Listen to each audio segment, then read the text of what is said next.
Em julho de 1969, o mundo se despediu de Brian Jones, que foi um dos fundadores dos Rolling Stones e foi encontrado morto na piscina de sua casa. E a morte dele acabou se tornando a peça inicial de um dos maiores mitos do mundo da música, do mundo artístico, que é o Clube dos 27. Apenas 2 anos depois da morte do Brian Jones, outros 3 ícones da música também morreriam com a mesma idade, 27 anos. Jimi Hendrix, Janis Joplin e Jim Morrison partiram em sequência entre 1970 e 1971. Foram 4 mortes de jovens talentos que estavam no auge das suas carreiras.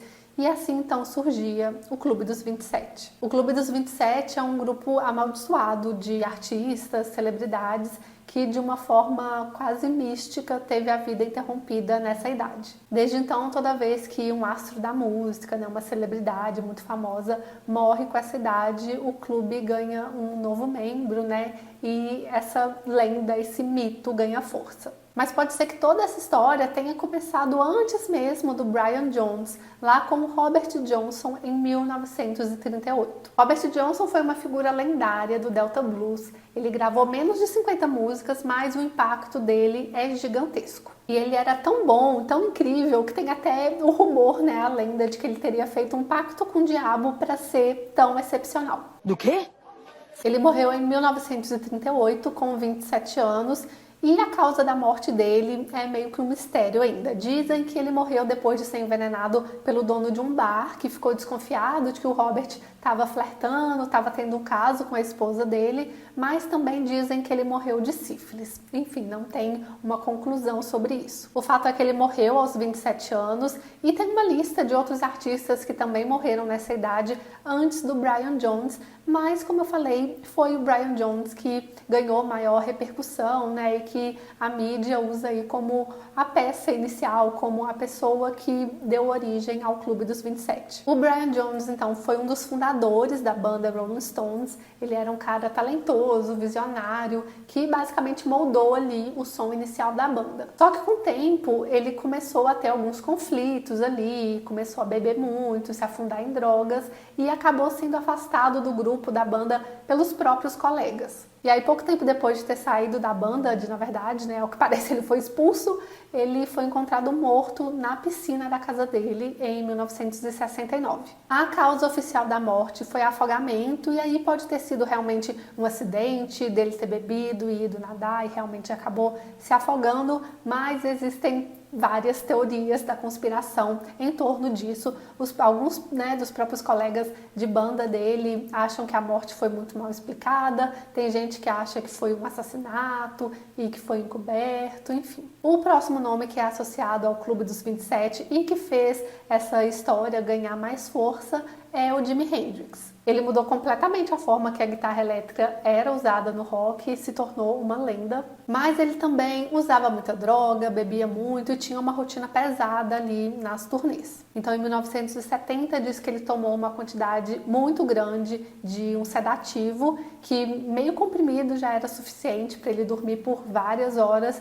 E nesse dia ele teria tomado 9 e ainda misturado com álcool. Então, ele acabou sendo encontrado morto, sufocado pelo próprio vômito. A próxima integrante, o próximo nome associado ao Clube dos 27 é a Janis Joplin. Ela foi uma cantora que marcou para sempre a história do rock e do blues, com uma voz rasgada, cheia de emoção.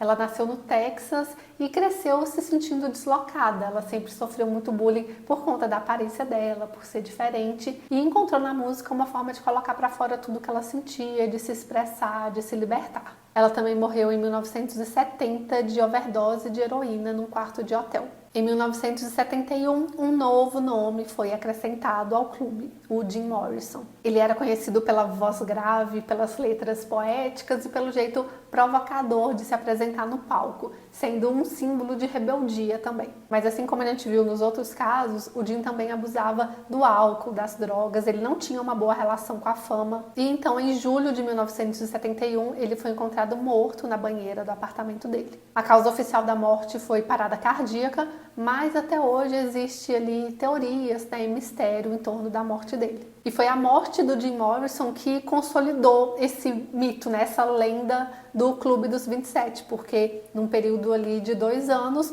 4 grandes nomes da música tinham morrido com a mesma idade. Nas 2 décadas seguintes, o Clube dos 27 não chamou tanta atenção, apesar de outras pessoas, outros artistas também terem morrido com essa idade, mas o que fez realmente o tema voltar a virar assunto foi a morte do Kurt Cobain. Kurt Cobain, que é outra lenda também, né? Vocalista, guitarrista do Nirvana. Mas uma outra coisa em comum, né? Além de abuso de álcool e drogas, é que o Kurt também não lidava muito bem com a fama, com a pressão da mídia, ele se sentia muito sufocado com tudo isso. Então, em 1994, ele foi encontrado morto com um tiro na cabeça e ele deixou uma carta de despedida, inclusive. O próximo grande nome a entrar para o clube, que eu acho que a maioria aqui deve ter acompanhado, foi a Amy Winehouse em 2011. A Amy Winehouse marcou o mundo com a voz poderosa e com o estilo dela, que era realmente uma marca registrada, e claro também as letras sobre amor, vício e dor. A Amy Winehouse enfrentava sérios e evidentes problemas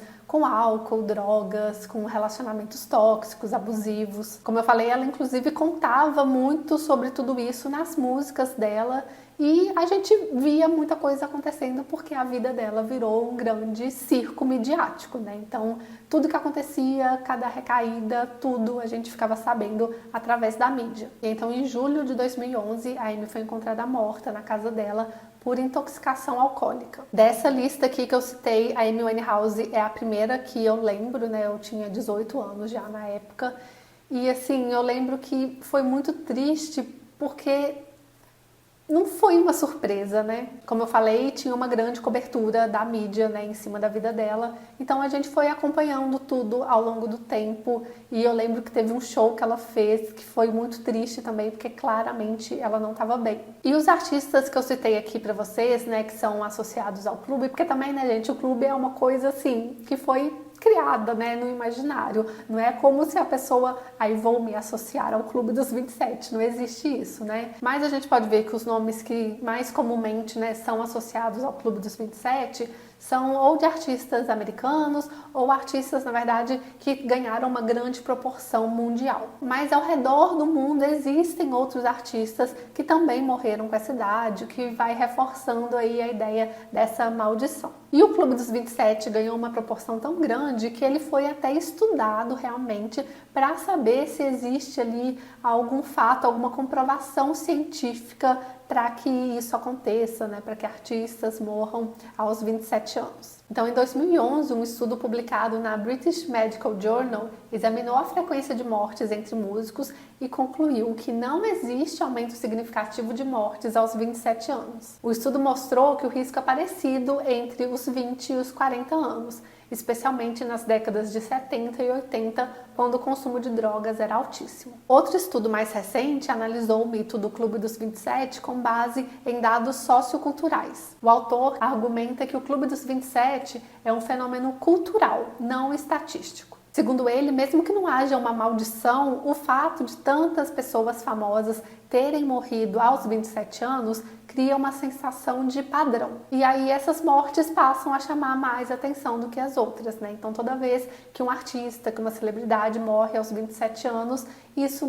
ganha uma repercussão ainda maior. Esse estudo cita o Teorema de Thomas, que diz que se os homens definem as situações como reais, então elas são reais em suas consequências. Ou seja, como muitas pessoas acreditam no Clube dos 27, a influência dele acaba virando algo real, mesmo que não seja comprovado cientificamente. E o Clube dos 27 ganhou uma proporção tão grande a nível mundial que talvez quem é mais novo não entenda, porque realmente o último nome gigantesco que a gente sabe que morreu, né, com 27 anos foi a Amy Winehouse mesmo, em 2011. Então, uma geração aí mais nova talvez nunca nem tenha ouvido falar do Clube dos 27. Mas a minha geração, né, quem tem aí seus 30, 35 anos pelo menos, ouviu muito falar sobre isso. E eu preciso confessar que eu penso muito no Clube dos 27. E quando os artistas que eu gosto, né, passam dos 27 anos, eu sinto um certo alívio. Para de ser doida! E no final das contas, o Clube dos 27 acabou virando algo que faz parte do imaginário também da cultura pop, né?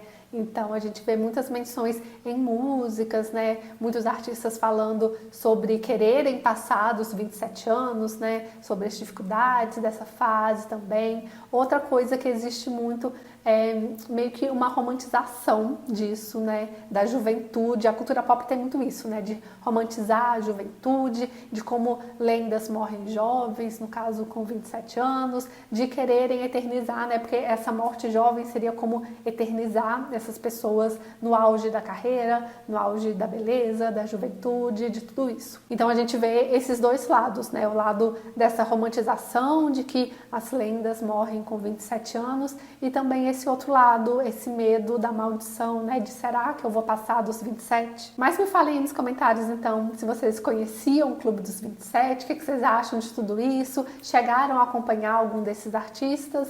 E por hoje é isso, gente. Quem gostou do vídeo, deixa seu like, se inscreve no canal, toca o sininho das notificações. Beijo e até a próxima.